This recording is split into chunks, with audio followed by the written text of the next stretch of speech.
Welcome back to my channel mom and son লাইফস্টাইলে। আর welcome back to my another video. তো একটা recipe বানাতে চলেছি। তো রেসিপিটা কি, আজকে বানাবো বর্ষার দিনে একদম গরম গরম খিচুড়ি। তো বর্ষাকালে খিচুড়ি খেতে সবারই আশা করি ভালো লাগে।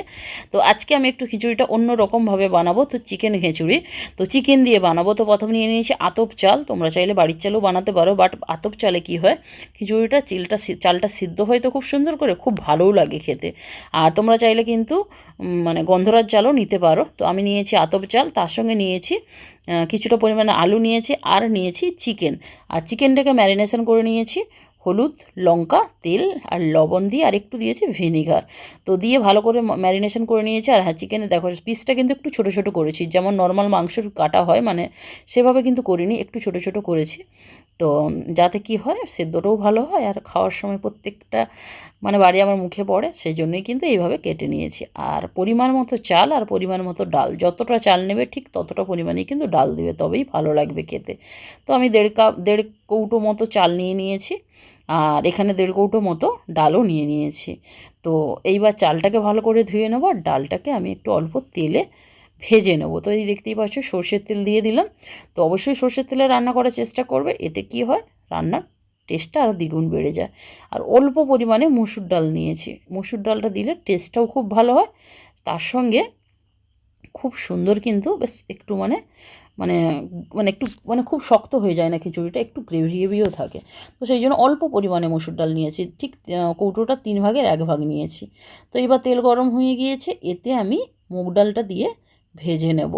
আর মুগ ডাল কিন্তু খুব লাল লাল করে ভাজবে না, অল্প অল্প একটু জাস্ট ভেজে নেবে, কারণ এতে বেশি মুগ ডাল লাল লাল ভাজলে কিন্তু সেদ্ধ হতে চায় না। আর ওদিকে আমি হাঁড়িতে জল বসিয়ে দিয়েছি, জলটা গরম হলে আগে দিয়ে দেবো ডাল। তো ডালটা সেদ্ধ হতে থাক থাক তারপরে দেবো চাল। তো এদিকে আলুটা আমি ভেজে নিয়েছি, আর আলুটাকে কিন্তু একটু মাংসর আলুর থেকে একটু ছোটো ছোটো করে টুকরো করে নেবে, কারণ তাতে কি হবে, আলু যদি শুধু জলে সেদ্ধ করি মানে ভাতের সঙ্গে, তাহলে কিন্তু টেস্ট লাগবে না। আমি কি করে আলু ভেজে মশলার সঙ্গে কষেই কিন্তু দেবো। আর এই যে রান্না করার জন্য মাংস করব, আর তার সঙ্গে খিচুড়িরও মশলা একসঙ্গেই হবে। আর এই যে ডালটা আগে দিয়ে দিয়েছিলাম, এখন দিয়ে দিলাম চালটা, যেহেতু মানে ডালটা ফুটে এসেছে। তারপর এদিকে তেল দিয়ে দিয়েছি, তেলে দিয়ে দিলাম একটু চিনি, তারপর গোটা গরম মশলা, লবঙ্গ, দারুচিনি, এলাচ আর একটু গোটা জিরে, যেমন আমি চিকেনে রান্না করি সেই হিসেবেই রান্নাটা করব। তো তেলটা লাল হয়ে এসেছে, মানে চিনিটা লাল হয়ে এসেছে, এরপরেই কিন্তু আমি তেজপাতা, শুকনো লঙ্কা আর গোটা গরম মশলাগুলো দিয়ে দেবো। দিয়ে এগুলো যখন একটু লাল লাল হয়ে ভাজা হয়ে আসবে, এই পর্যায়ে আমি কিন্তু পেঁয়াজ দিয়ে দেবো। পেঁয়াজটা কিন্তু সুন্দর করে লাল লাল করতে হবে। আর যেভাবে অন্যদিন চিকেন রান্না করি, আজকে কিন্তু অন্য পদ্ধতিতে করব। তো তোমরাও এই পদ্ধতিতে ট্রাই করো। তো এরপরে কিন্তু লাল লাল করে পেঁয়াজ ভেজে নেব। তারপরে দিয়ে দেব লবণ, দিলাম লবণটা দিলাম কারণ পেঁয়াজটা তাহলে একটু জোরে যাবে, তাড়াতাড়িও হয়ে যাবে। তো সেই জন্য দিয়ে দিলাম। আর হ্যাঁ, যারা পেজে নতুন বন্ধু রয়েছে অবশ্যই কিন্তু চ্যানেলটা সাবস্ক্রাইব করে দিও, আর বেল আইকনটা অন করতে ভুলো না। আর ফেসবুক পেজটা থেকে অবশ্যই ফেসবুক পেজটা ফলো করে দিও। তো ওদিকে আমি ভাতে একটু লবণ দিয়ে দিলাম, সেদ্ধ হতে থাক। আর এইখানে দিয়ে দিচ্ছি আমি হলুদ, লঙ্কা পরিমাণ মতো। তো তোমরা যে যেমন ঝাল খাবে সে পরিমাণে দিয়ে দেবে। তো এটা দিয়ে ভালো করে কিন্তু নাড়াচাড়া করতে হবে। তোমাদেরকে বললাম অন্যদিন চিকেনের মতো আজকে কিন্তু চিকেনটা একটু অন্য রকমভাবে রান্না করছি। তো এবার লাল লঙ্কা দিয়ে দিলাম। তো যে যেমন পরিমাণে ঝাল খাবে, তো এরপর কিন্তু মশলাটা সুন্দর করে কষিয়ে নেব একটু জল দিয়ে। তারপরে দেব, ভালো করে কষানো হয়ে গেলে দেব আদা রসুনের পেস্ট। তো আমি আদা রসুন আর আলাদা করে করিনি, একসঙ্গেই দিয়ে দিয়েছি। তো একটু ভালো করে যতক্ষণ না আদা রসুনের গন্ধ যাচ্ছে ততক্ষণ পর্যন্ত কিন্তু ভালো করে মশলাটা আমি কষিয়ে নেব একটু জল দিয়ে। তো মশলাটা কষা হতে থাক ততক্ষণ তোমরা কিন্তু অবশ্যই চ্যানেলটা, আমার ভিডিওগুলো কিন্তু অবশ্যই বন্ধুদের মাঝে একটু বেশি বেশি করে শেয়ার করে দিও। তার মাঝে দিয়ে দিলাম আমি মিট মশলা, যেহেতু চিকেন হচ্ছে তো সেই জন্য একটু মিট মশলা দিয়ে দিলাম। তো মিট মশলাটা দিয়ে কিন্তু সুন্দরভাবে নাড়াচাড়া করতে হবে। আর যতক্ষণ না মাংস থেকে কিন্তু তেল ছেড়ে আসছে ততক্ষণ পর্যন্ত ভালো করে কিন্তু মশলাটা কষিয়ে নিতে হবে। তো এই যে দেখতে পাচ্ছ মশলা থেকে খুব তেল ছেড়ে আসছে। তো যতক্ষণ না তেল ছেড়ে আসবে ততক্ষণ পর্যন্ত কিন্তু কষাতে হবে। তো এর পর্যায়ে আমি দিয়ে দেবো চিকেন। আগে আলুটা দিয়ে দিলাম, কারণ যেহেতু আলুটা একটু সাইজে বড় কেটেছে মা, তো সেই জন্য একটু আলুটা দিয়ে দিলাম। আর তোমরা কিন্তু খিচুড়িতে অনেকেই দেখি মানে সেদ্ধ আলুতে মানে জলে আলু ভাতের সঙ্গেই দিয়ে দাও। তো তার থেকে তোমরা যদি এইভাবে কষিয়ে দাও, তাতে কিন্তু আলুতে ভেতরে মশলা ঢুকবে আর টেস্টটাও খুব ভালো লাগবে। তো আলুটা যেহেতু একটু বড় ছিল, চিকেনটা একটু কম ছোটো ছিল, তো সেই জন্য আমি আলুটা আগে দিয়ে দিলাম। তারপর এই যে চিকেনটাও দিয়ে দিলাম। তো ভালো করে কিন্তু কষিয়ে নেবো যতক্ষণ না থেকে মানে মাংস থেকে তেল ছেড়ে আসছে, ততক্ষণ পর্যন্ত কিন্তু ভালোভাবে কষিয়ে নেবো।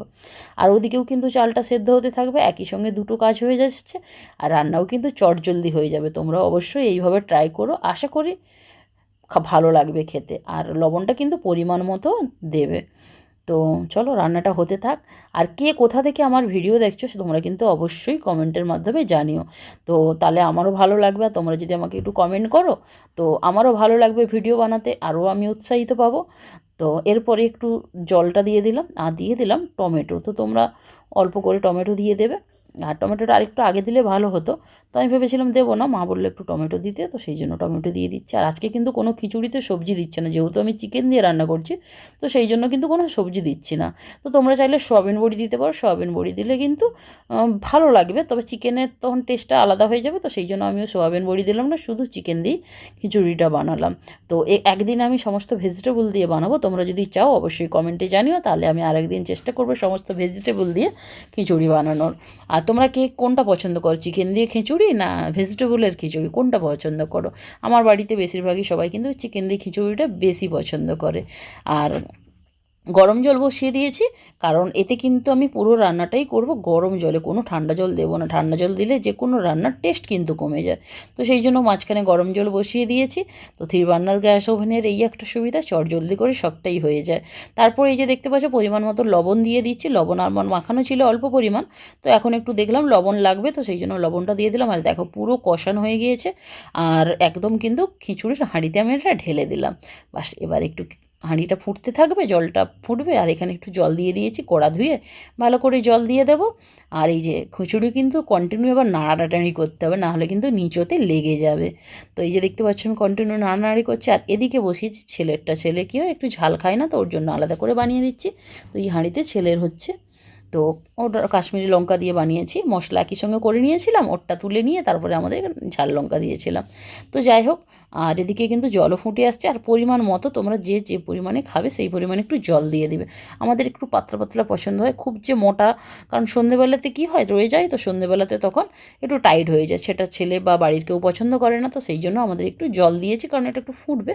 আর লবণটা কিন্তু তোমরা অবশ্যই চেক করে নেবে, কারণ লবণটা তো পরিমাণ মতো খেতে দিতে হবে। তো প্রথমে দিয়েছিলাম একটু কম ছিল, তাই জন্য আবার একটু দিয়ে দিলাম। তো এই পর্যায়ে এসে প্রায় হয়ে এসেছে। তো এবার একটু ঘি দিয়ে ফুটিয়ে আমি নামিয়ে নেবো। আর তোমরা চাইলে কিন্তু একটু গোটা গরম মশলা বা জিরে গুঁড়ো করেও দিতে পারো, তো আমি আজকে আর দিলাম না, তো দেরি হয়ে গিয়েছিলো বলে। তো ঘি দিয়ে একটু নামিয়েই কিন্তু মানে একটু ফুটে গেলেই নামিয়ে নেবো, কারণ ঘি দিয়ে বেশিক্ষণ ফোটাতে নেই। তো আজকের এই রান্নাটা কেমন লাগলো, রেসিপিটা তোমরা কিন্তু অবশ্যই কমেন্টের মাধ্যমে জানিও। আর ভিডিওটা ভালো লাগলে অবশ্যই বন্ধুদের মাঝে একটু বেশি বেশি করে শেয়ার করে দিও, আর লাইক করতে ভুলো না। আর এই যে রান্না আমার কমপ্লিট, আর এই যে দেখো কত সুন্দর হয়েছে, দেখতে পাচ্ছ কালারটাও সুন্দর এসেছে। আর এই যে চিকেনগুলো প্রত্যেকটা বারে একটা করে মুখে পড়বে, খেতেও ভালো লাগবে। তো তোমরা আর কি ধরনের রেসিপি চাও অবশ্যই আমাকে কমেন্টে জানিও, আমি চেষ্টা করব তোমাদের জন্য সেই রেসিপিটা তুলে ধরার জন্য। তো আজ তাহলে আসি, দেখা হচ্ছে নেক্সট আরেকটি ভিডিওর মাধ্যমে। ততক্ষণের জন্য সবাই ভালো থেকো, bye bye, thanks for watching, bye bye.